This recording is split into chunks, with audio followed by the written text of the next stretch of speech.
Welcome back to the live stream. I'm not really sure what just happened on the other stream. For some reason it exited and will not let me get back into it. So I had to make a new stream. Welcome back. Let's see if I can get this fixed real quick. Just doesn't make any sense. Just will not.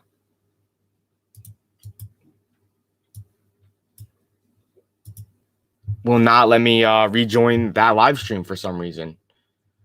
Evidently, I need to learn a little bit more about how they work. Let me share this link with the other thing real quick.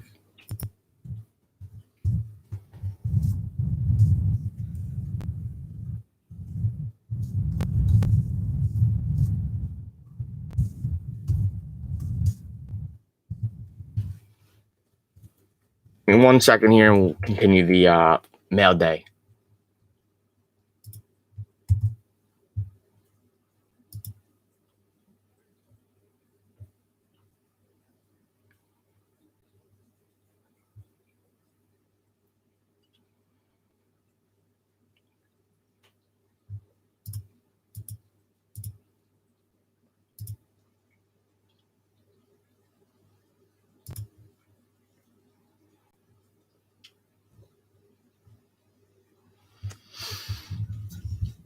Okay, well, I guess I'm starting a new stream from 0 here.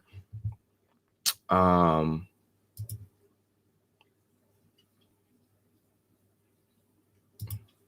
right, anyway, welcome back to the stream, which was the other stream, but for some reason it kicked me, so now we're here. Okay, on to the next box. All right, let's see what we got.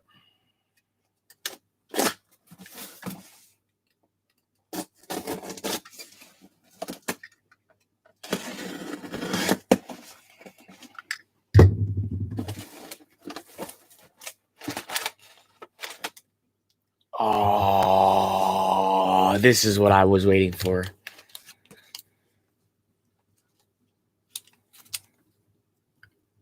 McGregor and Khabib. Let me take these off of this cardboard here.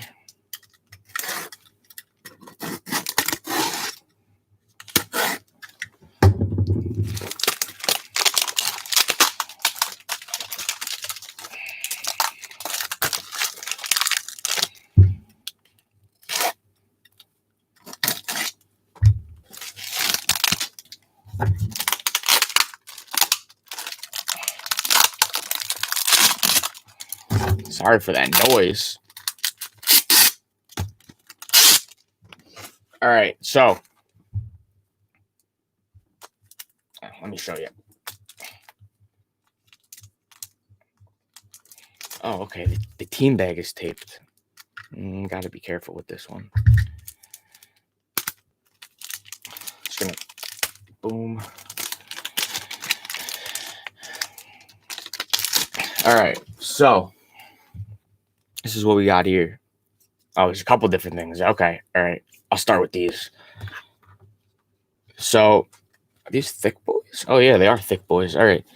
These, I think I have like 10 of these total. These are Conor McGregor. The product is slipping my mind, but these are the 2014. So this is the second year Conor McGregor card. And, yeah. I picked these up because they were available. They're pretty cheap in comparison to the rookie, in comparison to the 2017 Chrome. And so got some of those. And then, woo-wee, oh, baby. I got another one of these. This is the insert from the rookie set, which is the 2013 Bloodlines. One of these sold PSA 10 $3,500, PSA 9 sold $1,500, and these raw ones are going for crazy now. Originally, I picked up a bunch for like $60 to $70 back in August, I want to say, but now it's just out of control. This one I got a very, very good deal on Twitter. I appreciate that person, and yeah, this is I actually like this card a lot. I think it's kind of cool. It looks like a little mini driver's license type of thing, and I have one of these numbered at 88 coming as well from Australia, so I can't wait for that one to come. But this is a nice card, and keep your eyes peeled for these if you see any 2013 Bloodlines Conor McGregor's on the market.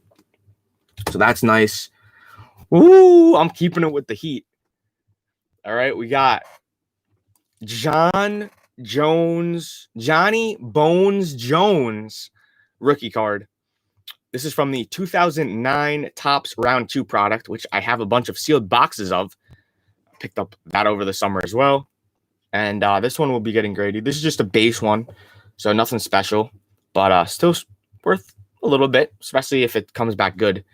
These cards are hard to grade because they're the thick boys. I sent a couple of John Jones, and I think I got like 7s and 8s on them.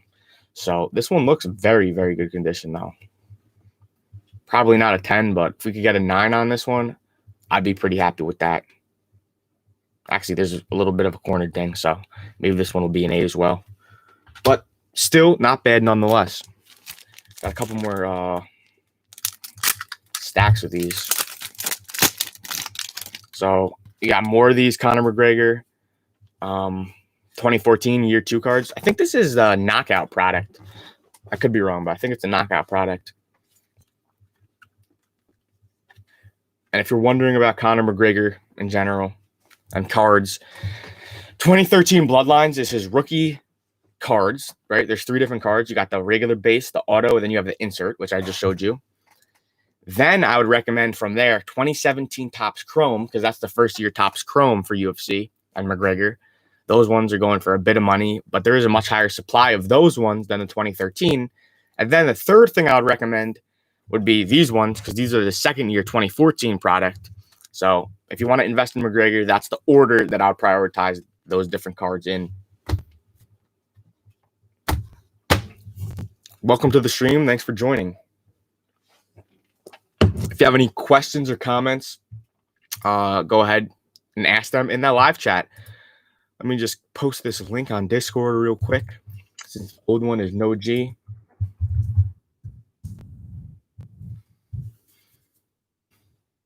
And okay, let me post that on Twitter too.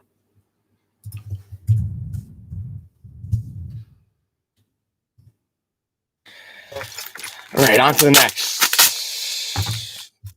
So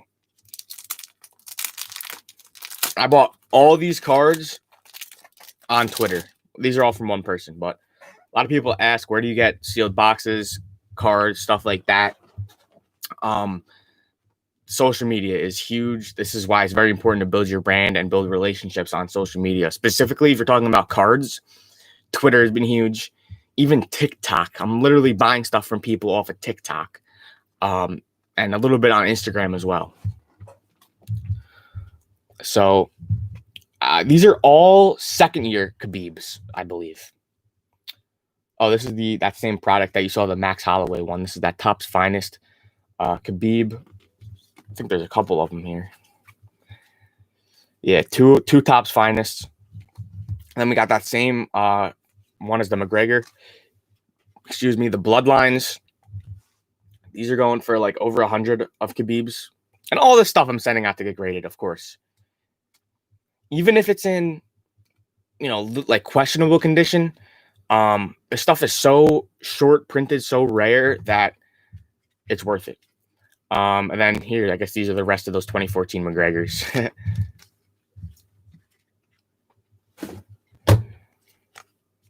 And these are the first Khabib cards that I have.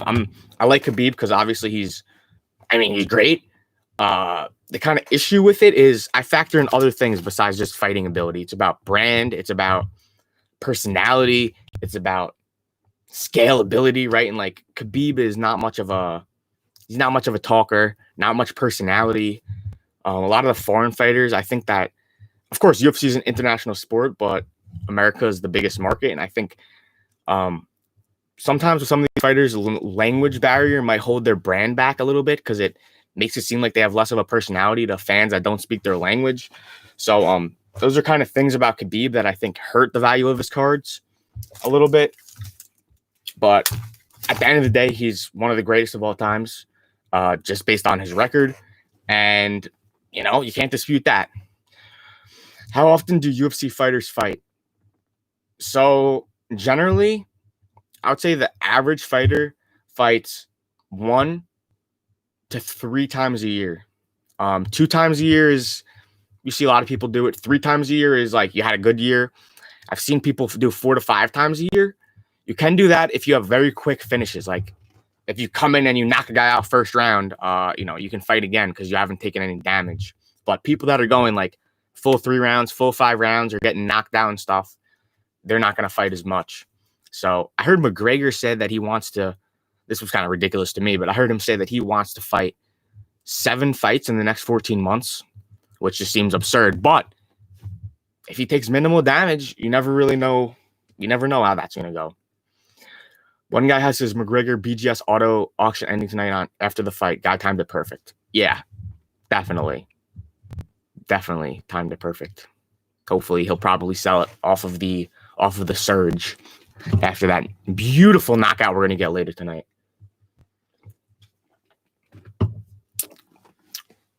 No, I mean, it's definitely not as much as other sports. But that's why I love mixed martial arts. That's why I love UFC. It's much different than other sports. Like the preparation is, I mean, all sports, right? They're practicing way more than they're performing. But UFC specifically, these guys are could be training for 6 months to fight for 15 minutes. And it's like, they're going to lay it on the line. Like they're studying the game. I don't know. It's just the details of UFC and MMA just really, really draw me in as a fan over the years. And specifically Conor McGregor, because his preparation, right? His preparation is unparalleled. And the way he looks now, I've never seen him look this good ever. No, not just saying that. This is probably the most excited I've ever been for a UFC fight. Ever. Last stack of UFC, and then I'll answer Miguel's question there. Some more of these. Oh, this is the whole stack, I guess. This is the whole stack of the Khabib second year Topps Finest. I'm going to be doing a full video about like UFC cards and some OG fighters that you guys can invest in that would be, safer plays and stuff like that. So make sure you're subscribed to the channel so you don't miss that one. Oh, I'm so happy to get this box. So happy. I enjoy cards in general, all the sports, but UFC is just next level enjoyment for me personally. I'm sure you could tell. Do I think Allen Iverson rookies have the potential to go up? Probably, yeah. I think a lot of the vintage, older stuff, certain players, like those top players, those players that have that extra personality, that stuff's going to go up. So, yeah, I do think it's going to go up. But you got to keep in mind that type of stuff is a longer term, slower. That's an investment. And some cards you can invest in, meaning you're going to hold it for a longer period of time. And some cards you could flip, meaning you can buy it and you could flip it in 3 months. So it depends what your goal is. But Allen Iverson, I don't know offhand any of the numbers because I'd have to look into it. But I think that's something that could have potential. Yeah, for sure. Oh, yeah. None of that WWE crap. Although, let me say, I've seen some crazy stuff on WWE. I don't watch it, but I've seen people get tossed off of the steel cage like 25 feet. Like, those guys take a beating, even though it's fake. It's not fake, even though it's staged. But yeah, okay, on to the next pack, right?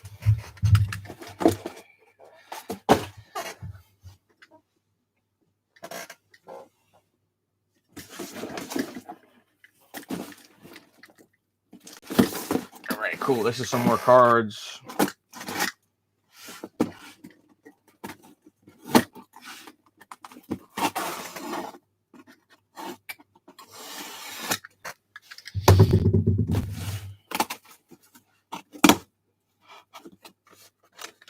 Beautiful, baby. He put the invoice in. That's exactly what I want to see. Thank you.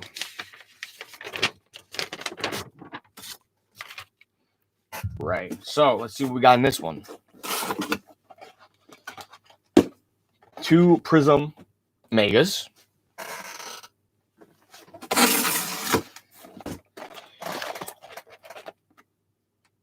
And let me tell you, I did open, I think, like 2 or 3 of these.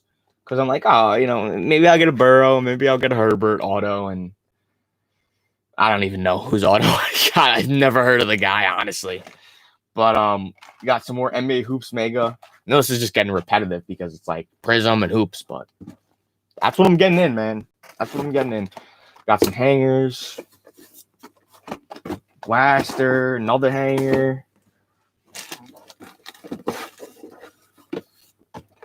This is a weird box. This is a shoe box, I guess. It's like a Mary Poppins purse. It just keeps on giving. Prism hanger.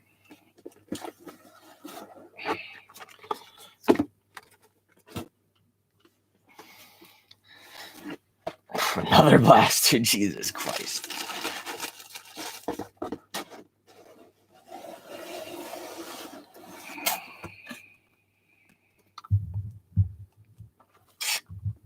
A lot of people, when they send me hangers, they, you fold the top down so it fits. Generally, I don't have a problem with that. But just make sure you're not ripping the box or the plastic when you do it.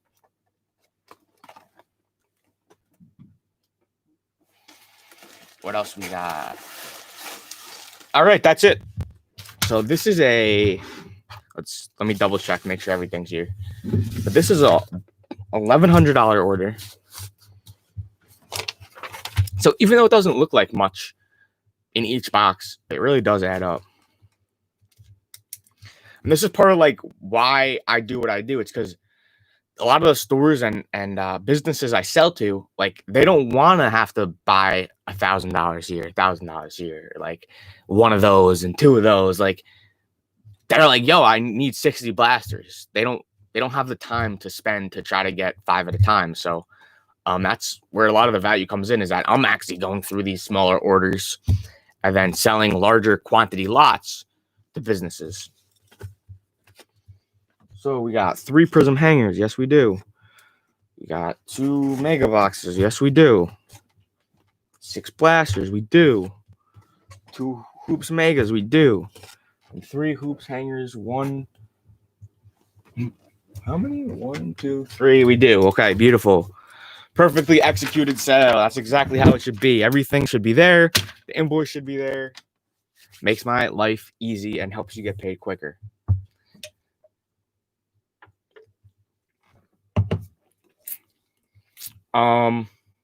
Do I have Jordan, Trout, Mahomes rookies? No. Let me explain. I personally, I'm treating this as more of a business. And most of the stuff, I think that you're going to get a better value holding it for shorter terms of time. So all 3 of those cards that you mentioned are amazing players that the cards are going to be worth money. There's no doubt about it. But those are like longer, the way I see it at least, those are longer term holds. And I don't want to commit to having money tied up for 5-10 years, because like I would rather use that money and try to make that money in a shorter time period. If you're more of a passive investor, those are absolutely 3 great ones that will go up for sure. Although obviously Mahomes is still young, so you need to, watch out for like a serious injury or like that. But he's looking that way. Trout is a lock already, and obviously Jordan's a lock as well. Do I open boxes at this point, or just buy singles and be super disciplined with your holds? Great question. A lot of people ask me that. A lot of people on TikTok specifically assume that I never open boxes and I hate the hobby, but I open boxes of every single product I get. And the reason for this, I actually mentioned it in the Hoops video that is going to be posted later today, but the reason I open every product is because you, as an investor, you want to know the quality of the product. You want to know how it is. You want to know the experience. You want to know everything about it. And the best way for you to do that is, you guessed it, open it yourself. So just about every product, depends. Like some of the older boxes I'm buying, some older UFC boxes I'm buying that are expensive, I'm not ripping those. But The current stuff, I 100%. I've ripped hoops. I've ripped Prism. I just don't go crazy with it. I think Prism, I ripped, I mean, a lot. I ripped $1,200 of it, and I got garbage. You know what I mean? And it's like, that's fine. I just want to experience it, see the cards, see the quality. And hoops, I opened less than that much, but I opened 10 boxes, maybe a bunch of cellos, something like that. And yeah, I got better value out of the hoops than the Prism, to be honest. But yeah, I do open all of them for sure. You just can't go crazy with it. Like, you can't get addicted to the game. That's a beginner problem I see with a lot of people that want to hold the wax, is just like, how do you have the discipline to not rip? I mean, well, it comes from the fact that last year I ripped, I'll give you an example, $3,500 worth of NFL first off the line Prism from last year. I got it all at retail too, which I'm kicking myself over because it's going for like 3 or 4 times that now. Ripped all of it, and you know the value I got out of those? None, dude. I lost 3,500 straight, gone. It was just nothing worth anything in any of the boxes. I had a similar experience when I ripped like a couple $1,000 worth of Panini Origins first off the line basketball, and it's like, once you have those experiences where you just literally don't get anything good, it's like, okay, like I don't need to open all these boxes. But I have had a hot hand. I pulled a lot of Zions, a lot of Jaws, so I have gotten some really nice stuff. I am 23 years old. Ronaldo. What's the best card in my collection? The best card or my favorite card? Well, personally, one of my favorites is, of course, my Conor McGregor rookie autograph PSA 10. I bought it raw for like $700, and the last sale was $12,000. I sent it to PSA. It was a 10, obviously, but the last sale was $12,000. That's one of my favorite cards. Also, if you saw the card I posted on my socials the other day, Instagram and Twitter, it was a Zion Optic Purple Stars, first off the line, autograph, numbered out of 49. I pulled that 10 months ago from last year's product, and it was a redemption card, and I waited almost a year. Panini finally sent it to me, and so I really love that Zion card as well. Just sent that out to get graded, and yeah, I would say either that card or the McGregor. But the McGregor, there's no doubt that that's going to hold a special place in my heart. All the McGregors, really. Besides those, the best cards in my collection, I don't know. I have some other cool Zion and Ja numbered autographed cards. I don't have anything that's like super cool.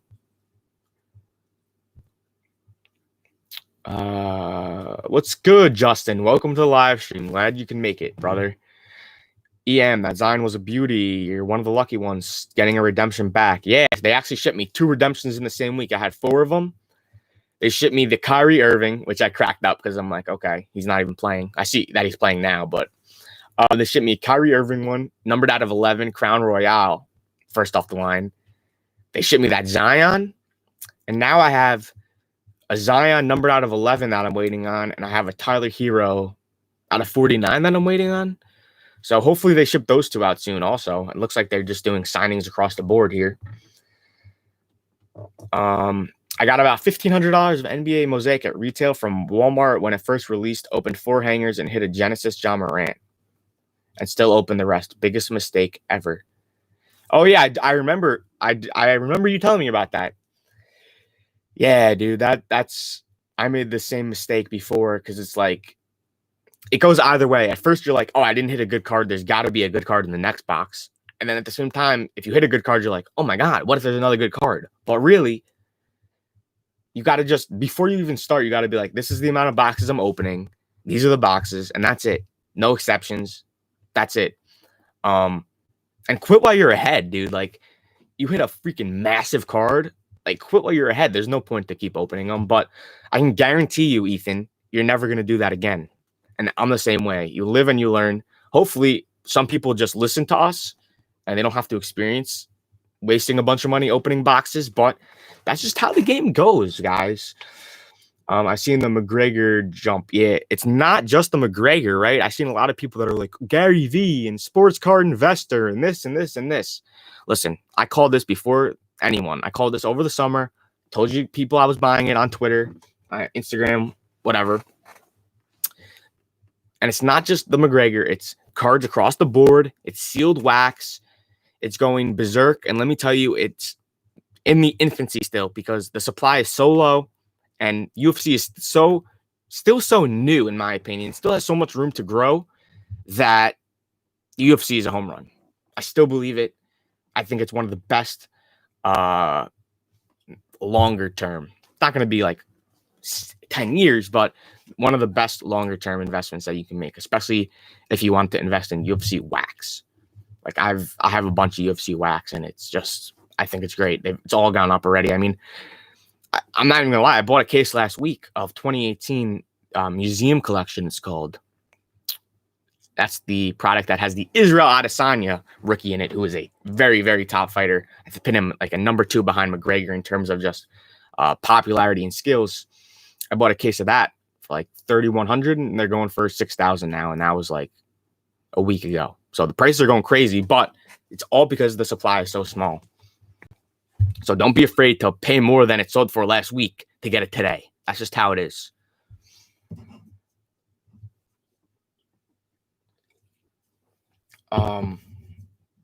What are we doing this morning? So it's a mail day. I have a bunch of packages. I started opening them already. But basically just going through the packages, showing you guys what I got. Most of it is boxes of wax. Most of it is NBA Hoops premium stock and Prism, because those are what I'm investing in right now. But there's some other things mixed in. If you missed it, since this was on the other stream, I got this in the mail today. This is a Conor McGregor base rookie 2013 Bloodlines. This is paid about $1,000 for this one raw. This is absolutely beautiful. Going to send it to PSA. Have a couple base Conors. What else did we get today? We got, this is a nice one. This is a Max Holloway rookie. This is all UFC raw cards today. But Max Holloway rookie, he fought last week, put on an absolute clinic. Don't sleep on UFC. That's what it comes down to, in my opinion. I think this is the only non-UFC raw card I got today. Was a Burrow base Prism, which I'm investing in. I spent a couple $1,000 on Burrow raw cards. I'll be honest with you. I have a Mosaic Burrow auto I just got actually yesterday. What else we got? We got the Khabib year 2 Bloodlines card. That's pretty nice.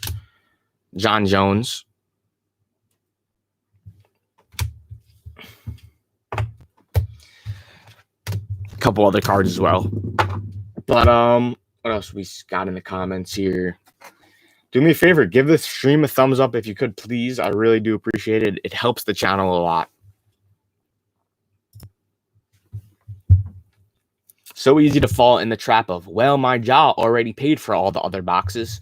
That's definitely true as well. It's definitely true as well. It depends. A lot of people that are collectors, that's how they look at it. But I don't know. You're paying so much money over retail for the stuff, and like, I don't know. Oops. Let me read these comments, and I'm going to go put this away and go on to the next pack, or the next box, rather. If hobby prices keep pushing up retail, this is going to go even more dummy. $1,200 hobby pre-orders on Donruss is a bloodbath. Normal people will have to turn to retail. 100% true. I saw that that Donruss hobby, and I'm like, oh, I need to stock up on Prism hobbies if that's the price on the Optic, or the Donruss rather. And yeah, the prices are going up. They're going dummy, but people are paying the prices, right? That means there's money available. That means people have the money to spend, and they are spending it. Not only that, you have this corporate money. You have this investor money. You have this outside money coming into the industry. People are raising funds now, hundreds of millions of dollars. And it's coming into the game, and we're going to continue to see that throughout the year and in the next couple of years. Like, people want to put their money in hard assets, right? They don't feel comfortable having their money in the stock market. They don't feel comfortable having their money in US dollars because they're worried about inflation. They're worried about the Fed just printing out money. And yeah, big love from Louisville, Kentucky. Thank you, man. I'm very appreciative of everybody, and I can't wait for Corona to be done so I can start going to events. That's what I really look forward to, going to events and just like people being like, "Hey, Matt, what's good?" That's something I look forward to. So hopefully all you guys watching, when everything's done and they bring events back, card shows, sneaker shows, whatever it is, I hope to see some of you guys at those events for sure. The US dollar going down in value, hard believing. This is the thing people don't get. The new people come into the hobby, they don't know as much. The first thing that people are going for when they come in the hobby is card breaks, which is, if you know anything, is not a good value to buy it. It doesn't make sense to really buy card break. Usually it's fun, but value-wise, it doesn't make sense. The new people come into the hobby, they don't know as much. And so, dude, I was speaking to, I don't have a prism blaster here, but I was speaking to somebody, a gentleman who saw me on TikTok, and he's like, "Hey, I just got back into cards after, years off," which is a very common thing I hear. And I've been doing box breaks for the Prism Blaster, and he's been buying the whole, paying for it himself, and he pays $120. I'm like, man, you can go online and you can get that box for $65. And he didn't even know. He's like, "What?" So I gave him a link, and I'm like, "Yeah, here you go, man." And it's more fun opening it yourself too. And these people don't know. And we're gonna continue to see people come in that just don't know that you can buy boxes, and they don't know how much stuff costs. And that's why I think it's funny when people are like, say that I'm a bad guy because I'm buying stuff and holding it, and the card shops are selling stuff for double what the resale price is. Like, it cracks me up when people say I'm the bad guy for paying, 60 for this when a card shop's selling these for, 90. It's like, what are you talking about? But yeah, that's part of the reason about these prices, I think. Part of the new people paired with kind of the big funds coming in.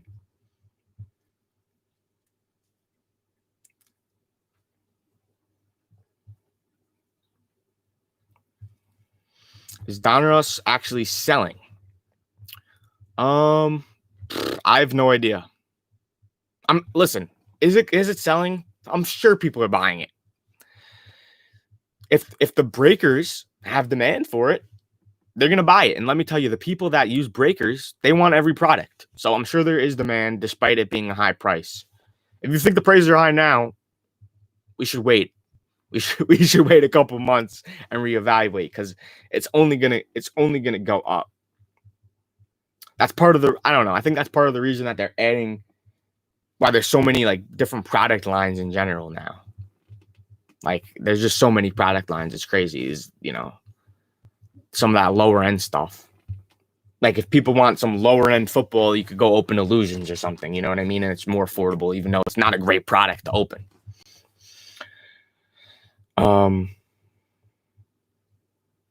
Yeah, every product sells. You're right.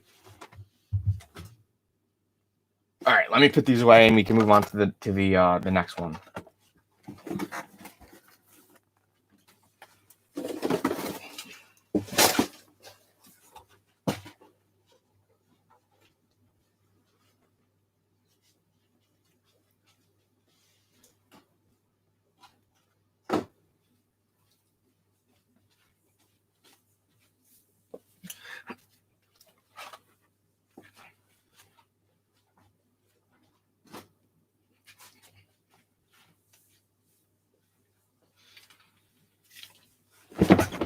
All right, let's see.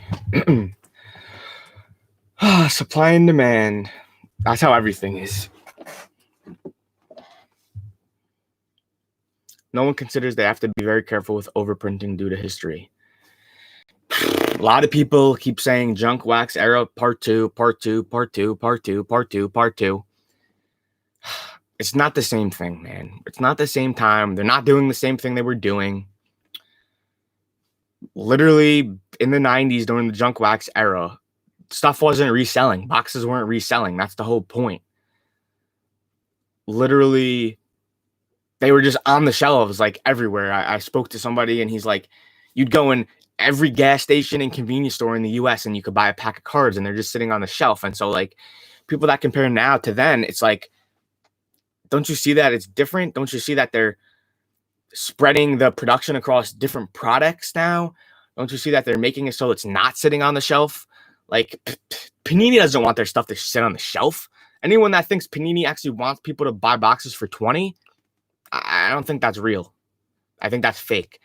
They want it to look like they care. Same for Target and Walmart and everywhere. They just want it to look like they care about the actual customer getting it at retail. They don't care about it.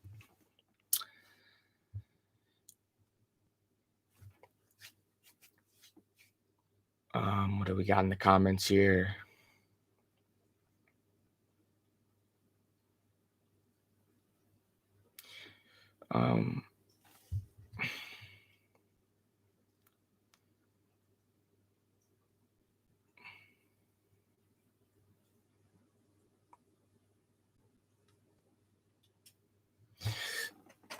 Dunk cards, I totally agree. I totally agree with what you just said. I think the the more recent rookie cards, not even just rookies, but some of the younger players, even from the last 2 years maybe, and especially the 2019 cards, the pop reports are just crazy. Like I think it's crazy. Let me pull it up. I was looking at the Mosaic Mosaic NBA population report, which if you don't know what that is, it basically shows you how many cards of what was graded by PSA and what those grades were. So you could see how many are in existence, and also you can see basically see, roughly how many are graded what and how difficult certain cards are to grade. Let me see if I could pull this up. And so obviously 2019 basketball, Zion is going to probably have the highest pop report out of anyone since he's the, number one. The Zion Williamson Mosaic PSA 10s, right? There's 4,900 of them already. And that's already. You know how many are at PSA right now? There might be 20,000. By the time we're done, there might be 20,000 PSA 10 Zion Mosaic. That's a lot. Listen, is the demand going to hold up since more people are coming into the hobby and more people are investing? It might. But what I could tell you that definitively is that this is definitely going to make it harder for some of those non-top tier players for their cards to hold value. Like if you're not a top tier player and there's 10,000 on your PSA 10 Mosaic and 20,000, 15,000 Prism, and you're not that top tier, it's going to go down because the demand needs to be extremely high for it to not. I've already noticed Ja and Zion Mosaic PSA 10 prices coming down simply from them flooding the market. And I've been flooding the market because I don't want to hold them. I held a couple of them, I was waiting for the season, and then I'm like, the price went down because there's too many hitting the market. And it's like, I'm not holding a base card. I don't want to hold these base cards. Freaking dump them. I'll hold the numbered stuff. I'll hold the more limited stuff like the select and, like I said, any of the numbered stuff. But I mean, to have some of those cards PSA 10 that there's 20,000 of, it's if they don't pan out to be that top tier player, the demand might not equal the supply there. Jared Jeffrey says, just found your channel recently and you got me seriously motivated. Much love from Michigan. Thank you, Jeffrey. I appreciate that. I'm glad I can motivate and help you.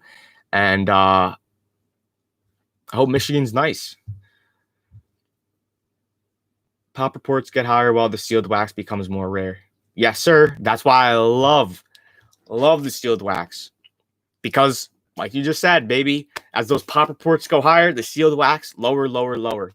Of course, eventually there's a trade-off where it's like the box is influenced by the value of the raw cards and the graded cards. But just the fact that it's so scarce, that adds tremendous value to it. So So yeah, I agree. That's why you see me investing in wax. That's why you see me investing in raw to grade. That's why you don't see me buying PSA slabs. I don't buy graded cards. Very rarely, excuse me. I buy a couple, but very, very, very, very rarely because it's not the best value, baby. It's always about value, value, value, value. What's the best value for your money? What's going to give you the most leverage? And it's not buying graded cards, in my opinion, even though that's the easiest thing to do because, you don't need to, if you're doing raw to grade, you have to send it out and wait, and it's a process. But that's where the real value is, baby. That's why I have 4,000 cards at PSA.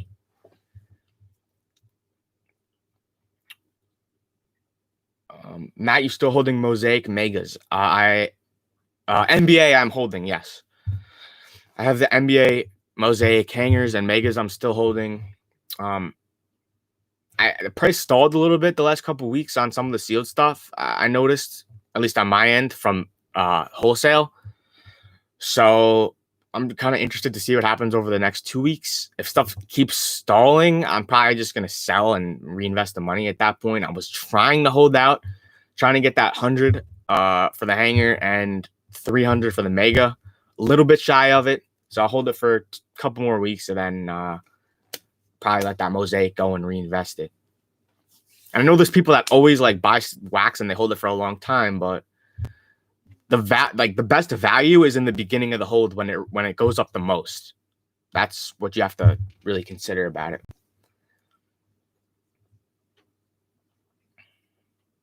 Are you trying to buy a Mosaic Mega from me? I honestly do not to be mean. I do not sell directly to people. It's more of a tax kind of thing at this point, like a tax issue. I only sell wholesale to businesses. Eventually I'll sell directly to people, but for now I'm just focused on building the wholesale, building out my social media. Then once my social media gets bigger, then I'm going to roll out my, regular website so people can buy everything from me directly. But unfortunately right now I don't sell directly to people. Prism Football Blaster should price higher now that Eason will start for the Colts and Rivers is retiring.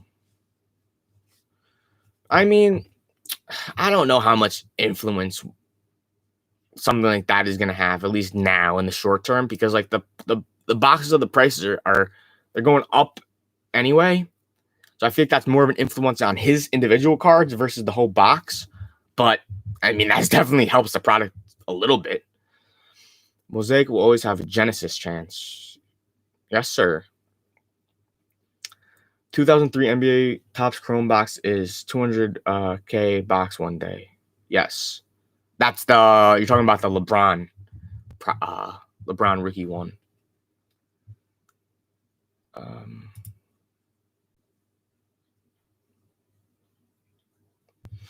Okay, on to the next box.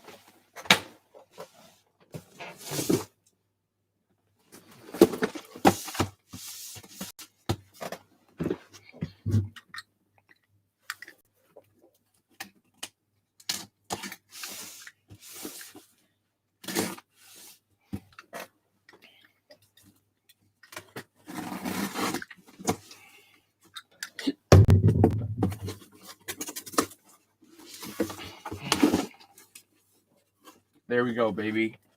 And let me see.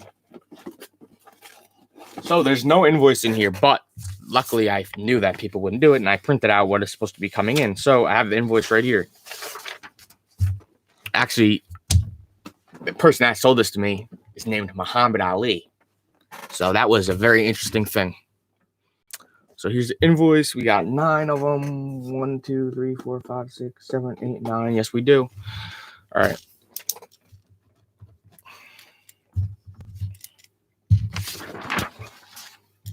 And like, on these ones, I paid $60 a piece.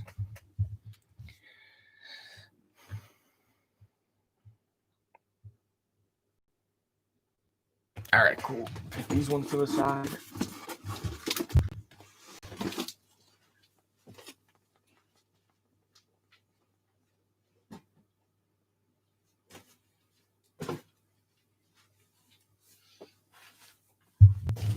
Oh, all right.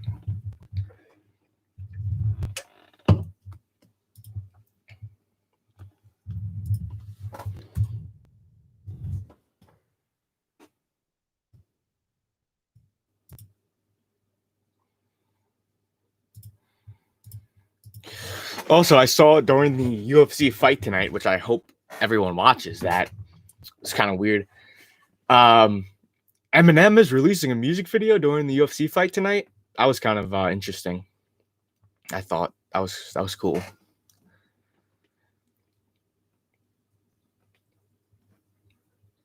Are any of you 14 people watching this stream going to watch UFC 257 tonight? That's what I want to know. I want to know if people that have never watched UFC or haven't really watched it, if you guys are starting to watch it, if that's something you're interested in, or if you're just like, I couldn't give a fuck about McGregor or UFC.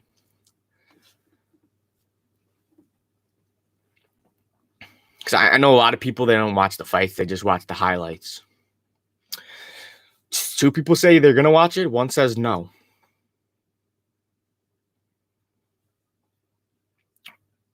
McGregor is going to finish it in the first or the second round. That's what I think. Bro, you got to be careful about streaming for free. Dana White was saying that they're going to be tracking people, basically, that are using some sort of piracy streaming thing. I don't really know what the details were. It was kind of vague. Maybe it was just BS. but either way, definitely be careful with that. Yeah, I'm thinking Conor. I have him in a first or second round finish. Conor says he's going to finish it in under 60 seconds, which I believe him, but I don't know. I hope he does. Although I kind of do want to see like a longer fight. I want to see him a little bit more. But yeah, I think a first or a second round finish. I think Dustin has improved greatly since the first fight. So is Conor. But like Conor says, he's good. Maybe he's even great, but he's still levels below me. And that's what I think. Very respectful weigh-in. Very respectful everything. But he just can't compete with him. He just can't compete with him. Maybe they'll get into the second round. It seems like they're both going to start fast, so we might get them banging into some action early. But I'm betting first and second round finish, and I'm betting under 2.5 rounds. Conor's accuracy is just very difficult to beat. Very difficult to beat unless you're Khabib and you can take him down and sit on him.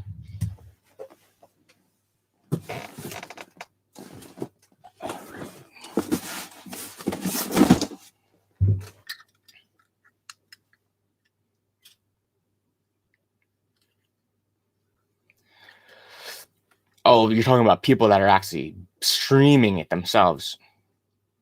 I don't know.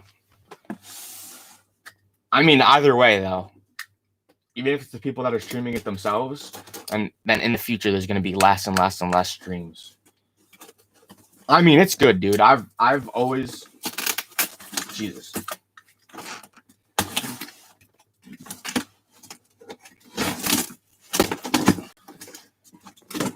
I've always told people to like, yo, buy it. You're literally illegally streaming it. You're literally hurting the athletes. You're hurting the sport. Same thing with like music when people were doing that. I'm like, I get it. You don't want to pay, but like, you're basically just stealing from the people that you say you like. So that's my problem with the whole thing. Especially if you're watching with other people, like it's $60, bro. You split that 3 ways, it's $20. That's pretty cheap. How long am I going to hold on to the NBA hoops? So the full hoops video is going to go up later today, but my target timeline on that is to sell before the end of the NBA season. So the season is supposed to end in July sometime. So depending on the price, probably will sell them in June or into early July because I do not want to have to hold them through the next season. It just doesn't really make sense for that product since it's the beginning of this early in the season now to buy it in the beginning and then wait until carry it through the whole off season. It just doesn't make sense.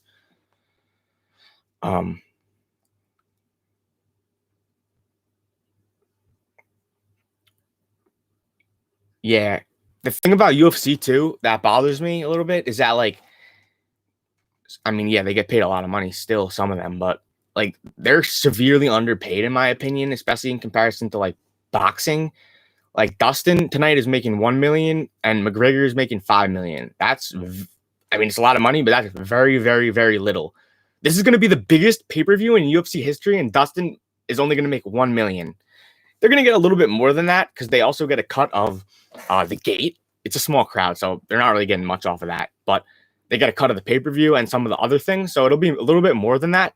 But 1 million for the biggest UFC pay-per-view of all time, that's absurd. And McGregor 5 million, dude made 40-something million fighting Mayweather. And Jake Paul offered him 50 million. So, like, I don't know. I do have a problem with how much the UFC fighters getting paid, especially the lower tier guys they're getting jack shit.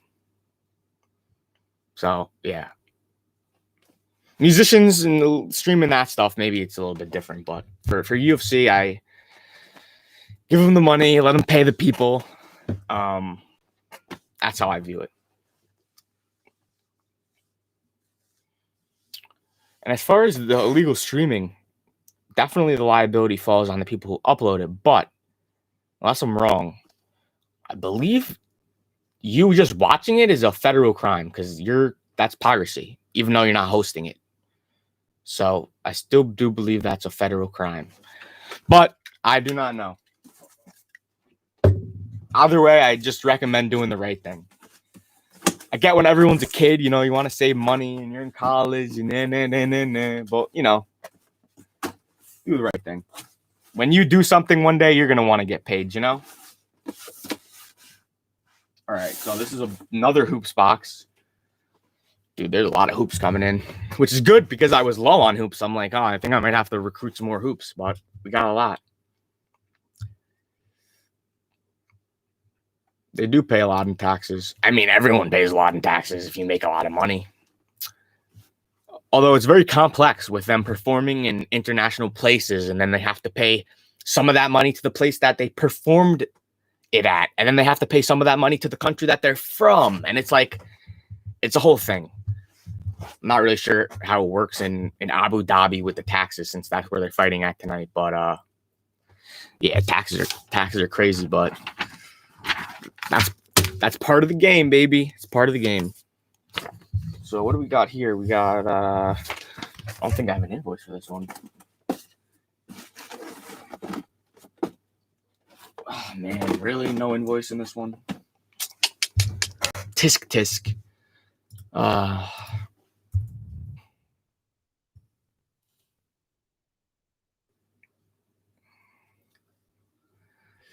Let's see. Actually, it's my fault because I just tell people you can include a copy. I need to say you have to include a copy. All right. So that is going to be later since there's no invoice. And oh wow, there's only one more box.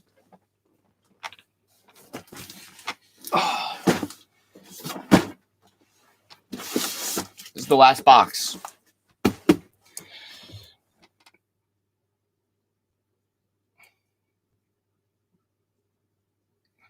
NBA Prism releases March 3rd, so the 3rd and 4th week, which is March 17th and the 24th, are my targeted buy dates when the market is flooded the most and right before stock ends, the restocks end, and prices start to rise. Beautiful, man. I'm gonna be buying that as well. There's a lot of upcoming NBA products. I have the schedule, and I believe in the next 6 months there's a dozen different products coming out. So there's plenty of opportunities. Of course, the 2020 draft class is not as good as the 2019, but it doesn't matter. There's still opportunities. There's still money to be made, and I will still be buying wax to hold. I'm going to be more selective about the products I'm holding, though. I'm probably going to steer away from some of the lower end stuff that I bought because I think, again, it's not as good of a draft class, so you're better off putting your money into the higher end.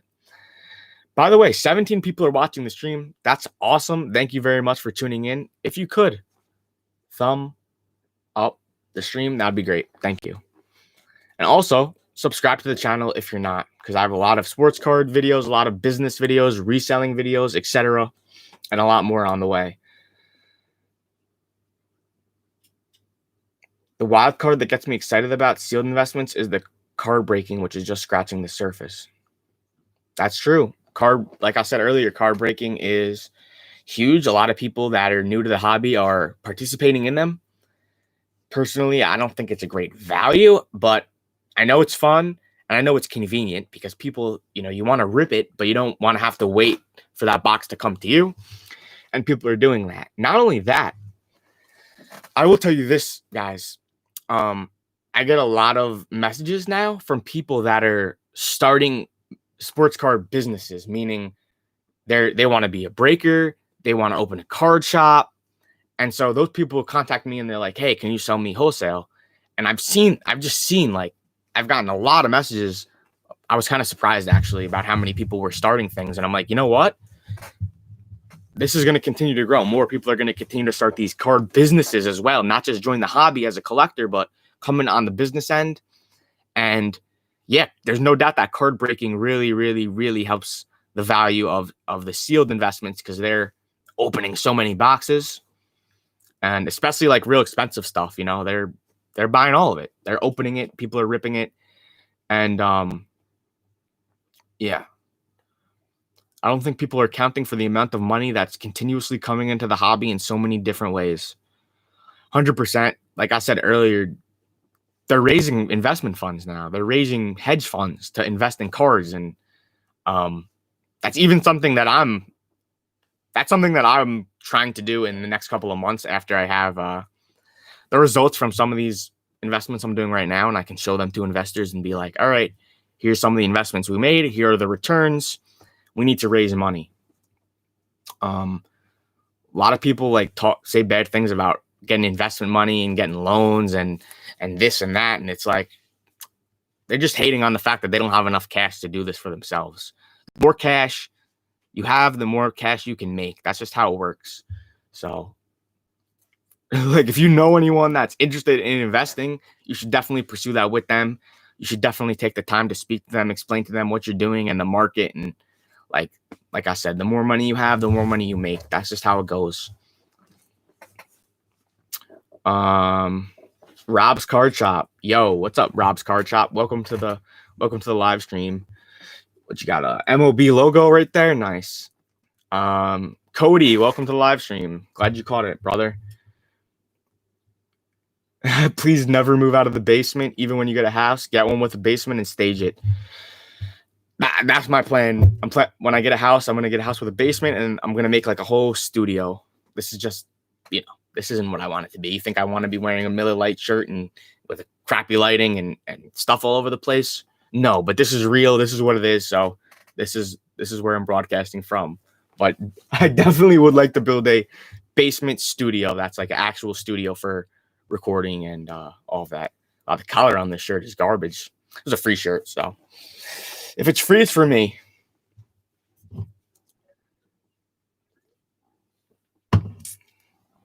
All right. If you got any more questions, feel free to type that. It's crazy because this is the most viewers we've had, and this is the last box, man. So let me open this. I'm sure it's probably just more hoops, but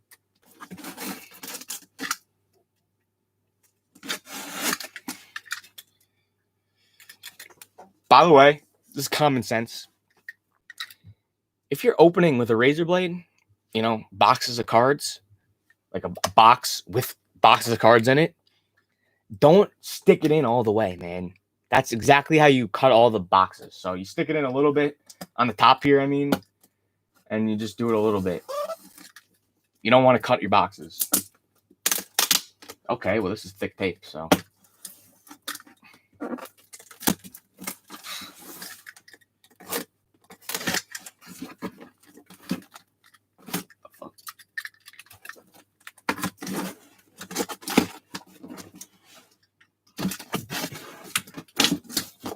That's industrial tape at its finest right there. Dude, have you looked into Taysom Hill? Honestly, no. I don't know who that is. Keep in mind, I'm not like a huge football person, so like I'm not gonna know everybody, especially like just sports in general. Like, this is what I'm doing most of the day: opening boxes, doing paperwork. So like I don't even watch like as much sports as I would like to in general, to be honest with you.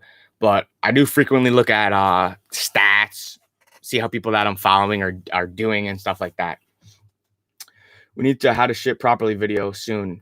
All right, yeah, I'm gonna make a video, and I promise. It's honestly been getting worse. This is like a great. This dude wraps every box up individually with bubble wrap, which you don't have to do it like this. There's other ways to do it, but like I'm never gonna be like, don't do that to somebody that's wrapping all their boxes up. You know what I mean? But yeah, people don't know how to ship. It's a joke. People ship me used boxes. They don't even add a piece of tape on it. People use these giant Home Depot boxes that are garbage. It's real bad. I keep telling people, but I'll make that video. Yeah. It's just painful seeing people ship stuff like an idiot, you know? The best is when they put trash in the box and they say that it's like, they act like it's bubble wrap, but it's a newspaper. I'm like, dude, come on.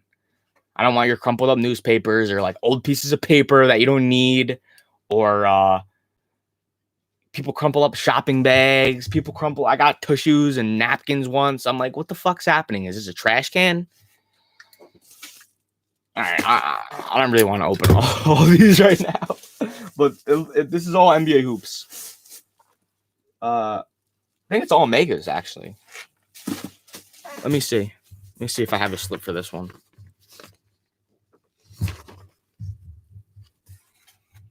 Who's this even from?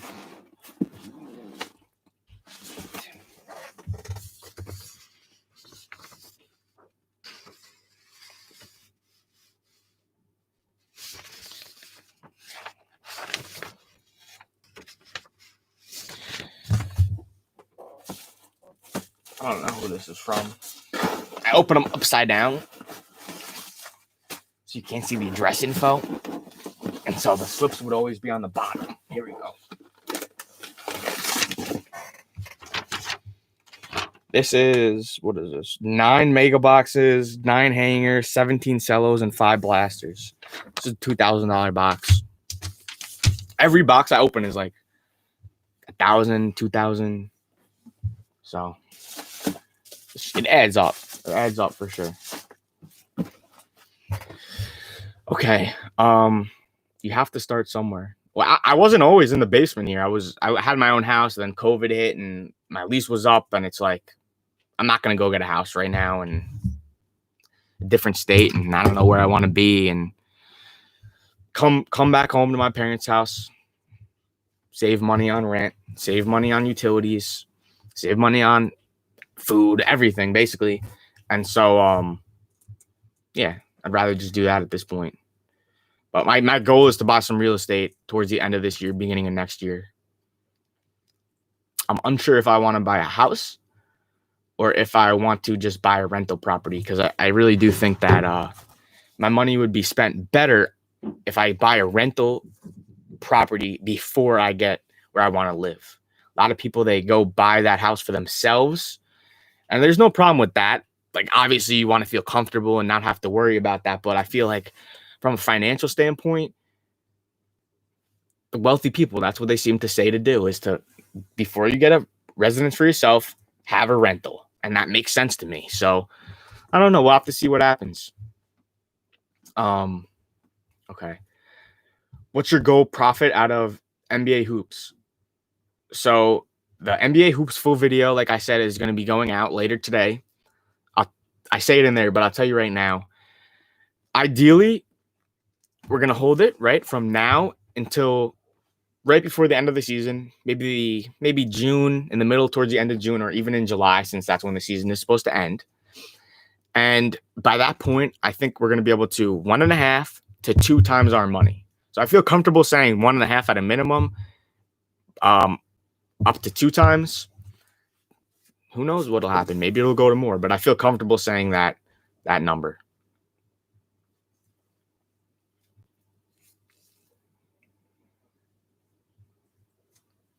What do you think of sending wax to Star Stock? So I've heard of Star Stock. I'm not 100% extremely familiar. I believe it's where you can buy shares of wax and shares of cards. I think that's what it is. I'm not really sure what you mean by sending wax. Can you sell it to them? I'll have to look into that. That'd be interesting. But yeah, I should look into Star Stock and any other fractional investing. Right now, as far as fractional investing, there's an app. It's called Rally RD. Period. It's an app, and I've been buying shares of different items through there. Here, let me see. I'll pull it up right now. I'll tell you what I have. That's a really cool thing. It's not just cards. There's different categories of stuff. But specifically, I've been putting money in like collectibles. So cards, comics, and other historical type of things. It's pretty cool, actually. And it's still new. I think it's going to grow a lot. If you guys haven't heard of it, you should check it out. Let me see. Like, right, like, no, it's not focusing. I don't think it will focus, honestly. Well, whatever. That's a 1996 Michael Jordan playoff worn Air Jordan 11 signed, right? And I bought $125 worth of that. And what do we got here? We have a can't see it. Ty Cobb card, 32,000. I have $60 of that, and we have this is a cool one, a 1951 Gordie Howe, who's a hockey player, rookie card. That's a very, very early hockey rookie card. I have money in that. Pokemon. I'm not a big Pokemon guy, but I put some money in a sealed Pokemon box, $25. 1999 first edition booster box. I don't even know what this is, but I put $36 in some book. Ian Fleming, The Spy Who Loved Me, signed to Robert Kennedy. I don't even know what that is, but I put $36 in it. We have a vintage video game graded. There's a lot of money in those. This one's Ice Climber, $16 in that, and a Nintendo game. This one is very cool. I have a 1933 Babe Ruth card, $110 of that. Oh wow. I have a Hank Aaron card, $30 of that. If you don't know, Hank Aaron actually passed away yesterday, which is very sad. Rest in peace to him. He was a great ball player and a great person. And I assume that one will go up because of that, which is sad, but generally that's how it goes. This one's cool. I got Marvel's Avengers, the first edition, graded a 9.6. I have $108 of that. Apparently, it's worth $270,000. The whole thing.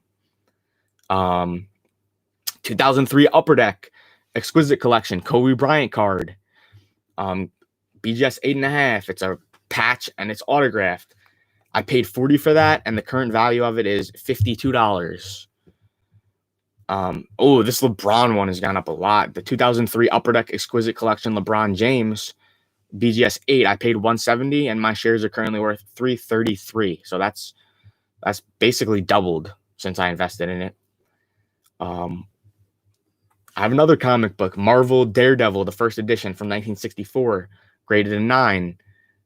I had paid $10. It's worth $12.50. What else we got? I guess I have a lot more than I thought I did. Winston Churchill, the Second World War, signed first edition. I paid $10. It's worth $18. I have 1977 Marvel Star Wars first edition, graded a 9. Paid $20. It's worth $34. This is one that I put a lot of money into because I thought it was sick. In 1864 signed Abraham Lincoln portrait. I put in $600. It's worth $607.50. And then this is the dumbest one I bought. Was a 1985 Rolex GMT Master nipple dial, which apparently was in a 1964 James Bond movie. Whatever. I wouldn't put money into watches or handbags or any of that stuff, but collectibles, which would be comics, video games, sports cards, and also any kind of historical type stuff I think has value. I think historical type stuff, like that Abraham Lincoln thing and all of that, I think that stuff is going to become more and more relevant as well as we move on into the future. Whew, all right, that's a lot. Star stock isn't fractional, it's just a card stock market. Oh, I do not use Star stock. I prefer having a physical item. Yes, it's called Rally Road. Let me get a link for you guys, actually. I don't think I could refer people. Let me see.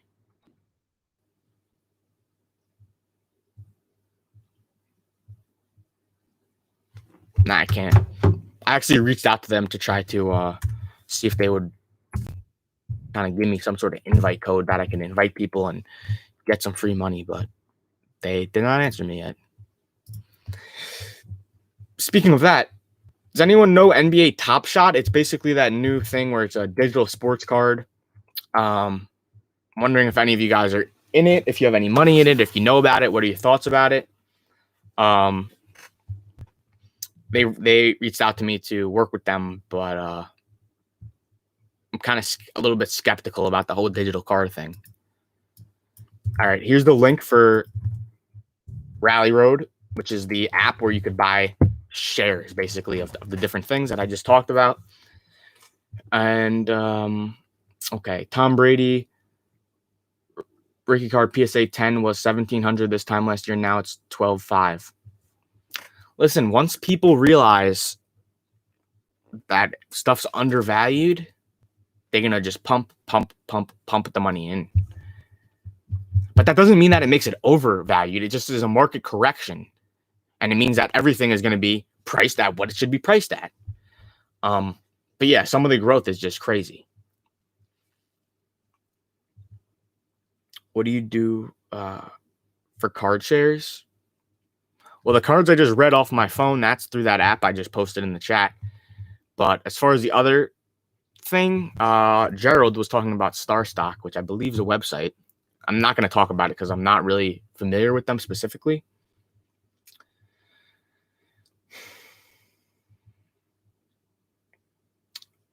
What were the first jobs that I did to raise capital? Well, my first business I started when I was very young. I can't even remember an age. This is like basically like what I've been doing my whole life ever since I was in middle school, I would say. So the first business I ever did, and to answer that, I didn't really work. I mean, there's jobs that I worked for sure. But I didn't work like a normal job. That was something that would just drive me crazy. Like, I don't know how else to say it.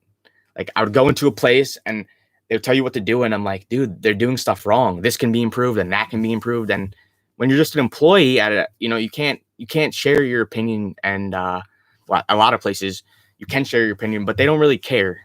A lot of places, they don't really want outside perspective. Some do. Those are the best ones, the ones that actually value what you say. But I don't know. A lot of the jobs I had, I just quit because it was just like, it wasn't really for me, and I never really felt connected to any of the jobs. But yeah, my first business ever when I was like 12 was I made, dude, this is actually beautiful. The same spot I'm sitting in right now. It was a different desk, but same spot in this basement. Over 10 years ago, I started making fishing lures when I was a kid, like by hand. Like I was literally the craftsman doing it. And I built a website and I sold online and I got into some stores. That was my first real business. And then from there, I just did a lot of different stuff. And I slowly made money, and a lot of stuff I didn't make any money because it was just more about like, I was a kid and it was more about experience and stuff like that. But fishing tackle. And then once I did that, then I went to like online sales. I was importing a lot of different stuff, selling on eBay. Like literally, bro, anything you can possibly imagine. And so just over the years, I raised money myself, or not raised, but accumulated money myself, saved it up. And I have some investment money right now that I'm working with as well. So yeah. And like I said earlier, a lot of people, they like make it like investment money is bad or something. I'm not really sure why. If you can get investment money or loan money or whatever it is, and the deal makes sense, meaning like you're not paying some sort of crazy rate, then you should do it. Like there's no ifs, ands, or buts. Like the more money you have, the more money you can make. Period. That's it. Some of the jobs I worked, let me think.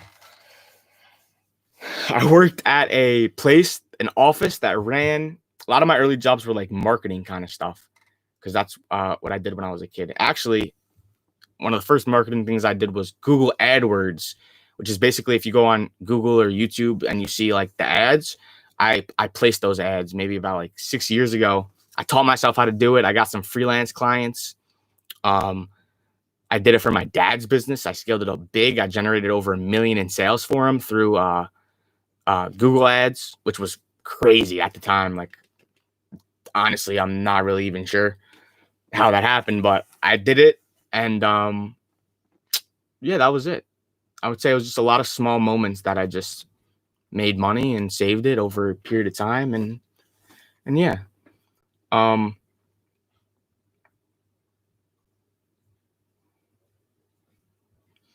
Okay, so the only person that says anything about NBA Top Shot is that they don't like it. I turned 40 into 8,000. I'm out of it. Yeah, so they wanted me to like make videos and stuff about it, and then I'm kind of just like, I don't want to do that because one of the worst investments I ever told anyone to buy was last summer the Project 2020 Topps cards, which were kind of like similar to Top Shot. They're going for crazy money, and people are like, buying into it, and I bought into it. And when you buy into something, you got to think, what's the real value of this, right? So back then I didn't think about it. I just saw the market and I reacted to it and I bought more. But there wasn't any real value because it wasn't a real card. It's just a reprint. It's just, there's no real value to those, right? And so I see this digital card and I'm trying to kind of compare it to Bitcoin, and I'm like, yeah, but Bitcoin is crypto too, and it's not, a tangible item, and that's going for 30,000 a coin. And could the same thing happen with these digital cards? And I just feel like no. I just feel like this might be a Project 22 round 2. It's a digital card. It doesn't exist. It doesn't physically exist. I understand it digitally exists. And I don't know. I just saw some struggles with it, with the scalability of it, and with the what's the word? Stability of it over time, I guess. So those are my thoughts on it.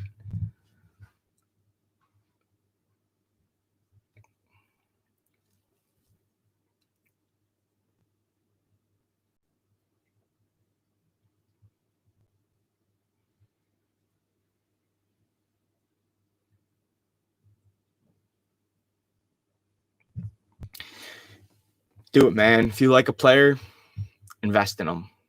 Especially a lot of the players that people like are like, they're not the top tier guys. They're, a little bit lower and their stuff's affordable. All it takes is, especially in football, all it takes, bro, one moment in one game, and next thing you know, it pops off. And that's a great thing about, investing in cards and flipping cards and stuff like that, is all it takes for the market to react is one moment.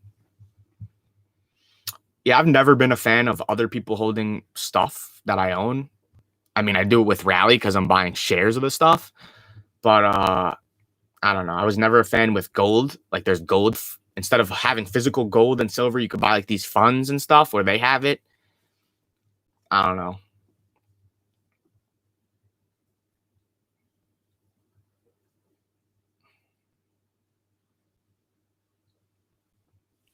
How did I originally find consumers for wax? On the buying side, I started the whole thing originally was through Discord. Discord's like one of the biggest platforms for cook groups, which basically are shared different information about reselling and certain items that are going to be reselling and all of that. So originally I started buying through there, and I've expanded it. Now I'm on Twitter. Twitter's been huge. TikTok, dude, I'm so surprised really by just TikTok. The amount of people that see my TikTok, they follow me on TikTok, and then they convert over to Instagram, and then they DM me on Instagram. Crazy. Literally a couple hundred DMs, I would say, like 100 or 200 DMs probably over the last month, just from TikTok, of people either trying to sell me stuff or people trying to buy stuff from me. But it's @ Matt Sokol. Should be, at least. What was I gonna say? Yeah, social media has just been huge for buying and selling. I don't sell directly to customers right now. I sell wholesale to other businesses because right now basically how I explain it is I'm just not set up to fulfill smaller orders and do customer service, right? Like it's just me at this point, and I'm not set up to do it. But in the future, I'm going to do it once I'm in a better position. And if I do something, I want to do it right. I want to make sure that there's no problems and everyone's satisfied. Oh, you DM'd me on Twitter? Honestly, it's been very hard to keep up with all the DMs, but I'll get back to you. Don't worry about it. I try to not leave anybody on red. Sometimes I read it and don't respond right away, but I'll get back to you. Rob's Card Shop. Is that your name on Twitter as well? I'll be your understudy on TikTok and sell to your customers for you. Hey, listen, sell to whoever you want, but at this time, I'm not driving anyone anywhere. I'm just telling them I don't sell to people right now. Eventually I will. I'll reach out to you when that time is. The card market already took a midseason dip. You talking about NBA? I mean, I noticed the NBA sealed prices have been stagnant for about 2-3 weeks. Maybe not 100% stagnant, but relatively flat at least. But I think it will be the calm before the storm. Well, I also think it's just because like people want that. They want that 2020 product now. And so once those start dropping, I think we'll start seeing, like, especially with box breaks, some of the people are probably going to throw 2019 product in the breaks with the 2020. I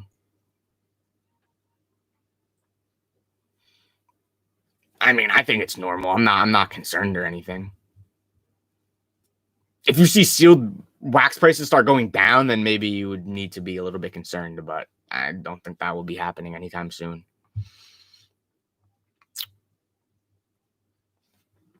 Okay, well, this was the last box. Just a bunch of NBA hoops, all different products. I'll stay on for a couple more minutes if anyone has any more questions, for sure.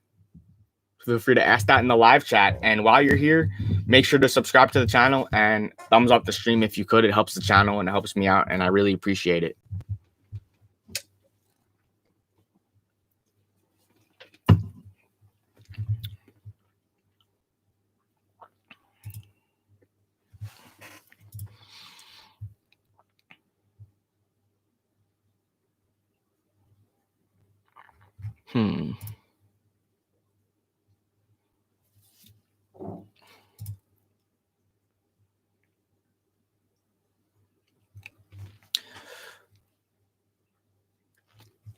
Since we're on the stream, Rob's Card Shop, I'm gonna just read your question out loud and just answer it here, since might as well. Thank you for saying that I'm amazing at what I do. I appreciate that. He asks a couple questions, but do you think the Ja Morant base cards are worth it, and will they go up? I can find them for cheap for $13 a card. Well, that depends on what product you're specifically talking about. That seems very cheap for a Morant. I assume you're probably talking about like Chronicles or Illusions, but let me know which product you're talking about, first of all, on that one.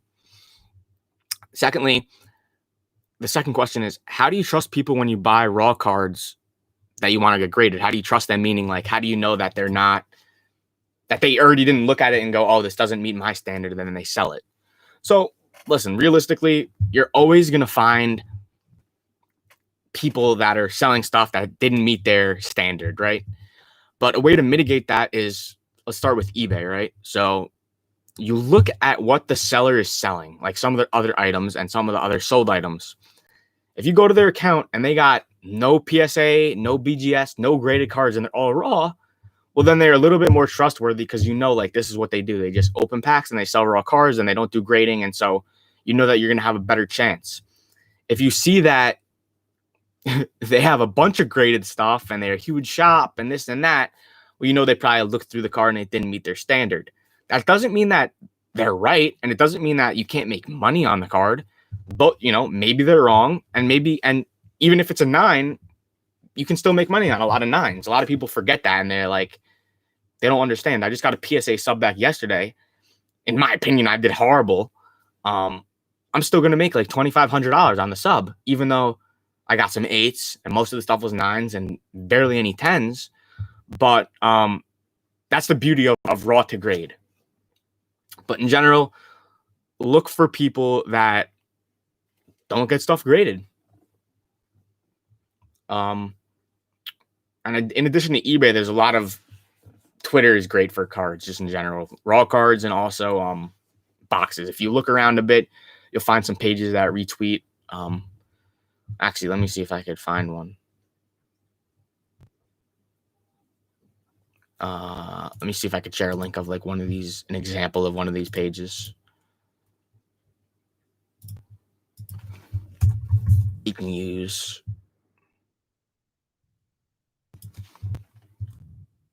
here. There's a page that like retweets people's stuff people are selling, cards people are selling.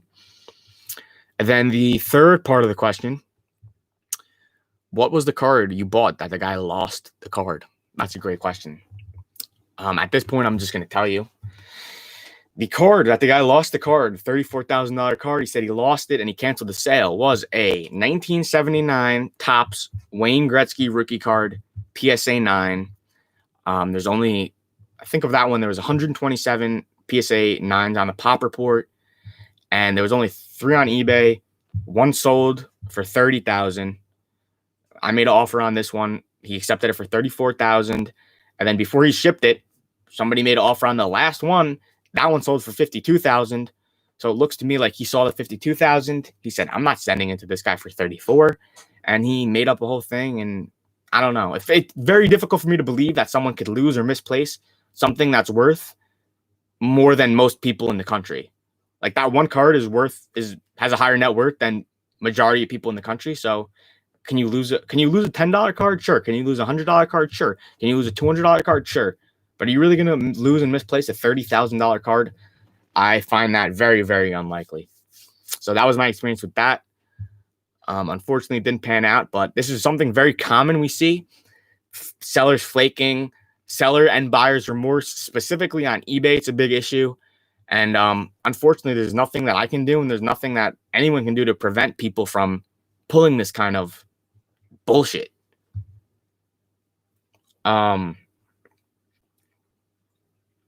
Okay, let's see what else we have in these questions. Oh, well, to answer your first question about the John Morant cards, NBA Hoops base. I mean, yeah, that seems pretty cheap. I mean, I usually always buy like John, Zion, and some of the other guys, like whatever their current card is at the time. I usually always buy a bunch and send it to get graded. I bought like almost everything. I bought a bunch of the hoops as well. I actually bought 18 hoops premium, the full sets with everyone in it, and I ripped 18 of them and gonna send those for grading. But yeah, the base is good. I would definitely try to do the base over that tribute one. The tribute one's kind of like the, NBA debut equivalent of the Mosaic product. So it's definitely not going to be worth as much.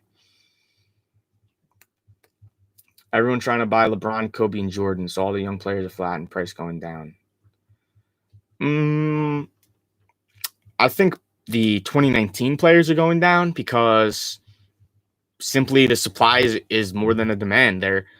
These cards are hitting the market. They're coming straight back from PSA. I know because I'm one of the people putting them on the market because I don't want to hold, like I said earlier, I don't want to hold a PSA 10 Zion Mosaic when there's thousands of them and there's only going to be more and there's going to be hundreds or thousands of them coming back every month. And it's like, you want to get those more limited cards, the numbered cards, the products that have a lower pop, like Select. Sports Card Investor did a big video on Select. I agree with him, and I think it's going to be the same thing for any product, even if it's maybe not the best, a fan favorite design wise. I think the pop report is going to come into play more and more and more and more because that's where you can see what's undervalued. Yeah, I'm actually selling my Kobe. have it going to auction sometime next month because I'm going to make a lot of money on it. It's going to continue going up, but I don't want to hold it for years. I want to sell it, get that money, make a couple thousand, reinvest. Did I look at the Topps version of the Gretzky or the O-Pee-Chee?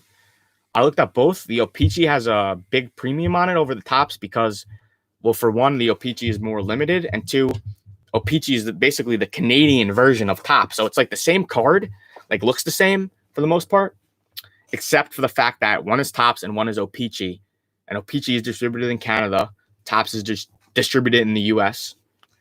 And so he's a Canadian player, so the Canadian one is worth more money.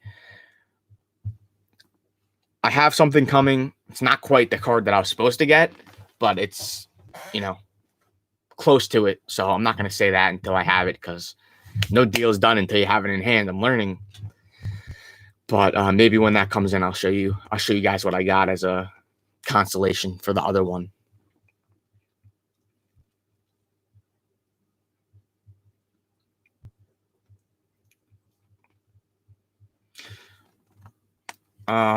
Let's see. For me, I can't invest in high-end Ja or Zion. I'm a full-time student. I mean, there's plenty of still raw stuff that you can buy, and it's like, yeah, it's more expensive than the cheaper stuff, but if you're gonna buy 4 mosaics, you can afford 1 prism. You know what I mean? Obviously, like, you can't afford the crazy high end. I mean, I can't either. I'm not out buying national treasures or anything. But just looking, don't even forget high end and low end and this and that. Look at pop reports. That's it. Look at pop reports and see stuff that it's like, oh, this is much lower than that, but that's going for more money. And that's where you can really find the best value, the best opportunity. Ja or Zion, I have both of them. I personally say Zion. I don't know. I hate to say this, but I almost feel like a lot of the buzz of Zion went away because he does well. He scores. I don't know. He's getting like 30 points a game pretty consistently or high 20s, which is pretty good. I mean, not like he's blowing anybody away right now, but I think like people are kind of maybe sleeping a little bit because it's not like exciting. Like, I mean, at least what I've watched the last couple of games, like it hasn't really been exciting. I mean, he just drives into the paint, like whatever, 90% of his points are in the paint. I think he leads the NBA points in the paint. He gets fouled a lot.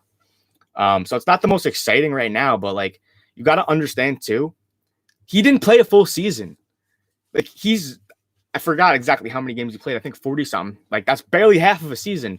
So he still has way less games played than all these other guys. So he has like a lot more room to grow in that aspect. So yeah, I'm curious to see how he keeps developing. See how hopefully he keeps improving. It looks like he lost some fat, gained some muscle coming into this season, which is nice. A lot of people were worried about his weight. I mean, that's the biggest concern about the injury, which is why I just said that he lost like 15 pounds of fat and pin on muscle. That's how it goes. Injury is the biggest risk of any, current sports card investment. Definitely.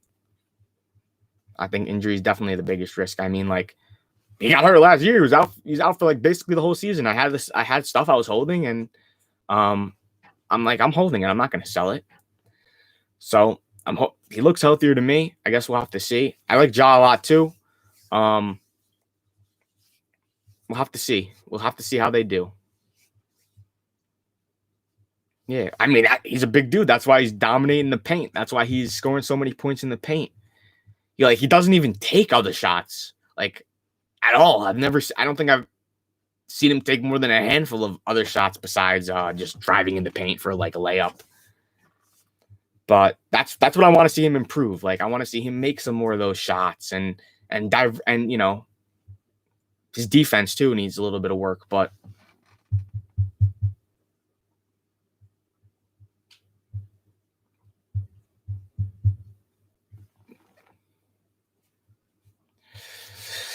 all right. Any more questions before I end this live stream?